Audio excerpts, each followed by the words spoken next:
अब्रह्म भुवनाल्लोकः पुनरावर्तिनोऽर्जुन अमामुपेत्य तु कौन्तेय पुनर्जन्म न विद्यते। हे अर्जुन, ब्रह्मलोक तक सभी लोग पुनरावर्ती वाले हैं, अर्थात वहाँ जाने पर पुनः लौटकर संसार में आना पड़ता है, परंतु हे कौन्तेय, मुझे प्राप्त होने पर पुनर्जन्म नहीं होता। व्याख्या। हे अर्जुन, ब्रह्मा जी के लोक को लेकर सभी लोग पुनरावर्ती हैं, अर्थात ब्रह्मलोक और उसके नीचे के जितने भी लोक सुख भोग भूमियाँ हैं, उनमें रहने वाले सभी प्राणियों को उन लोकों के प्रापक पुण्य समाप्त हो जाने पर लौटकर आना ही पड़ता है। जितनी भी भोग भूमियाँ हैं, उन सब में ब्रह्मलोक को श्रेष्ठ बताया गया है।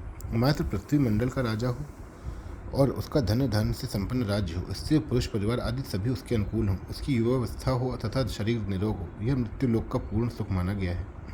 मृत्युलोक के सुख से 100 गुना अधिक सुख मर्त्य देवताओं का है। मर्त्य देवता उनको कहते हैं जो पुण्य कर्म करके देवलोक को प्राप्त होते हैं और देवलोक के प्रापक पुण्य क्षीण होने पर पुनः मृत्युलोक में आ जाते हैं। इन मर्त्य देवताओं से 100 गुना अधिक सुख आजान देवताओं का है। आजान देवता वे कहलाते हैं जो कल्प के आदि में देवता बने हैं और कल्प के अंत तक देवता बने रहेंगे। इन आजान देवताओं से 100 गुना अधिक सुख इंद्र का माना गया है। इंद्र के सुख से 100 गुना अधिक सुख ब्रह्मलोक का माना गया है और इस ब्रह्मलोक के सुख से भी अनंत गुना अधिक सुख भगवत प्राप्त तत्व जीवन मुक्त महापुरुष का माना गया है।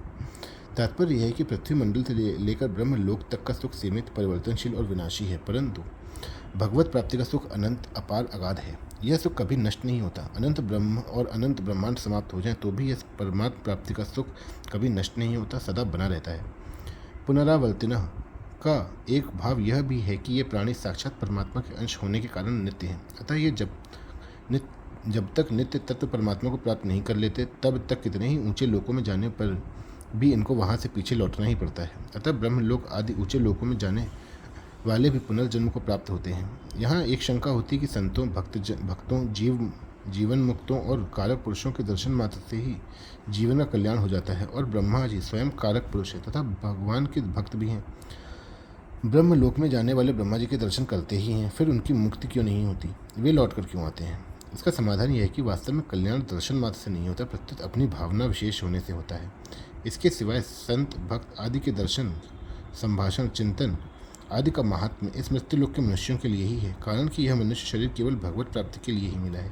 अतः मनुष्य को भगवत प्राप्ति का कोई भी और किंचन में मात्र भी मुक्ति का उपाय मिल जाता है तो अपनी भावना के अनुसार वह मुक्त हो सकता है। ऐसा मुक्ति का अधिकार अन्य लोगों में नहीं है, इसलिए वे मुक्त नहीं होते। हाँ, उन लोगों में रहने वालों में किसी की मुक्ति होने के लिए तीव्र लालसा हो जाती है तो वह भी मुक्त हो जाता है। ऐसे ही पशु पक्षियों में भी भक्त हुए हैं, पर ये दोनों ही अपवाद रूप से हैं, अधिकारी रूप से नहीं। अगर वहाँ के लोग भी अधिकारी माने जाएं तो नरकों में जाने वाले सभी की मुक्ति हो जानी चाहिए, क्योंकि उन सभी प्राणियों को परम भागवत कारक पुरुष यमराज के दर्शन होते ही हैं। पर ऐसा शास्त्रों में न देखा न सुना ही जाता है। इससे सिद्ध होता है कि उन लोकों में रहने वाले प्राणियों का भक्त आदि के दर्शन से कल्याण नहीं होता। विशेष बात, यह जीव साक्षात परमात्मा का अंश है, ममैव अंशः, और वहाँ जाने के बाद फिर लौटकर नहीं आना पड़ता। वह परमात्मा का धाम है। जगद्गत्वा यद्गत्वा न निवर्तन्ते तद्धाम परमं मम। जैसे कोई अपने घर पर जाता है, ऐसे ही परमात्मा अंश होने से इस जीव को वहीं जाना चाहिए। फिर भी यह जीव मरने के बाद लौटकर क्यों आता है? जैसे कोई मनुष्य सत्संग आदि में जाता है और समय पूरा होने पर वहाँ से चल देता है, परंतु चलते समय उसकी कोई वस्तु, चद्दर आदि भूल से वहाँ रह जाए तो उसको लेने के लिए उसे फिर लौटकर वहाँ आना पड़ता है। ऐसे ही इस जीव ने घर, परिवार, जमीन, धन आदि जिन चीज़ों में ममता कर ली है, अपनापन कर लिया है, उस ममता अपनापन के कारण इस जीव को मरने के बाद फिर लौटकर आना पड़ता है।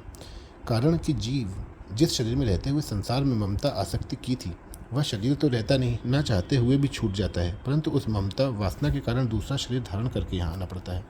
वह मनुष्य बनकर भी आ सकता है और पशु पक्षी आदि बनकर भी आ सकता है, उसको लौटकर आना पड़ता है, यह बात निश्चित है। भगवान ने कहा कि ऊंच नीच योनियों में जन्म होने का कारण गुणों का संग ही है। कारणम गुण संगो यस्य सद्यो निजन्मसु, अर्थात जो संसार में ममता आसक्ति कामना करेगा उसको लौटकर संसार में आना ही पड़ेगा।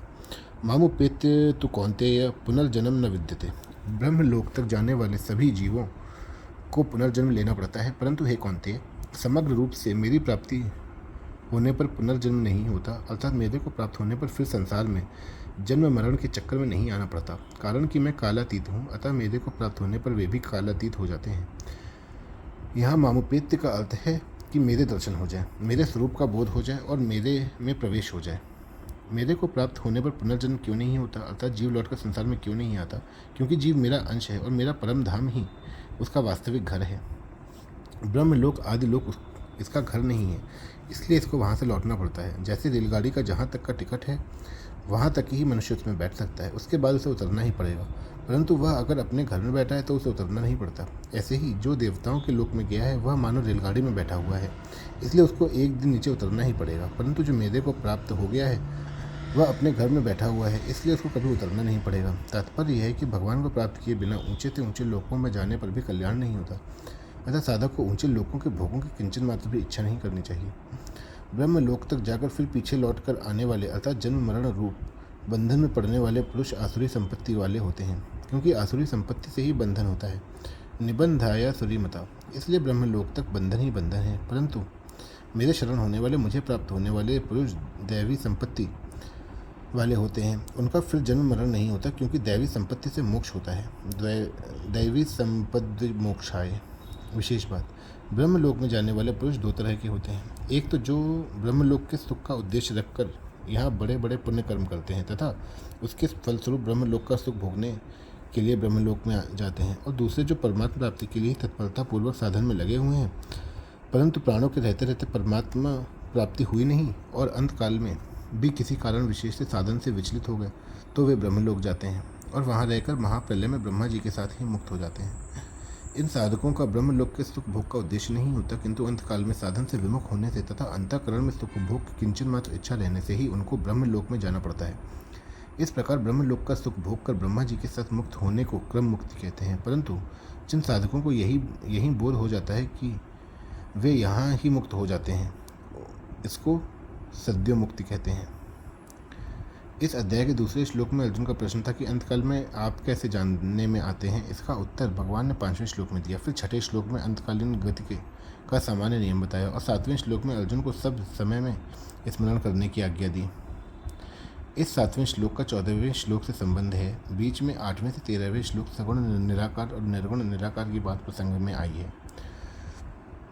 8वें से 16वें श्लोक तक के 9 श्लोकों से यह सिद्ध होता है कि भगवान श्री कृष्ण ही सर्वोपरि पूर्ण परमात्मा है, वे ही समग्र परमात्मा है। उनके अंतर्गत ही सगुण निराकार और निर्गुण निराकार आ जाते हैं। अतः इनका प्रेम प्राप्त करना ही मनुष्य का परम पुरुषार्थ है।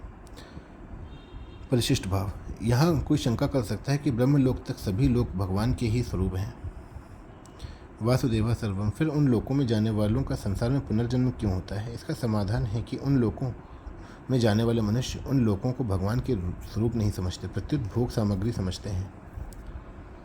वे सुख भोग के उद्देश्य से ही ब्रह्मलोक आदि में जाते हैं, इसलिए उनको कर्म फल के रूप में ब्रह्मलोक तक के लोगों की प्राप्ति होती है और उनका पुनर्जन्म मिटता नहीं।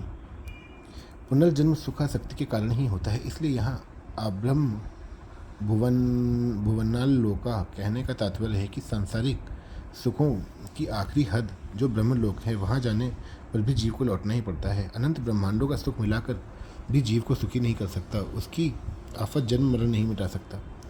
अतः संसार से सुख की आशा करने वाला केवल धोखे में रहता है।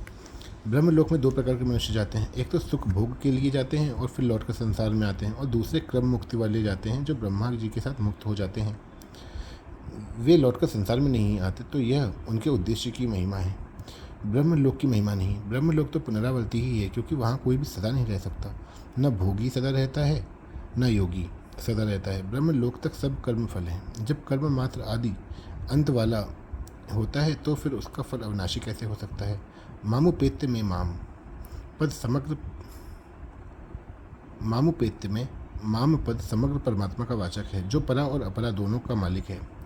उसको प्राप्त होने के बाद फिर दुखालय संसार में जन्म नहीं होता। हाँ, उनको प्राप्त हुए मनुष्य उनकी इच्छा से कारक महापुरुष के रूप में अथवा भगवान के अवतार के समय संसार में आ सकते हैं, परंतु उनका वह जन्म कर्मों के अधीन नहीं होता, परंतु प्रत्युत भगवान की इच्छा से होता है।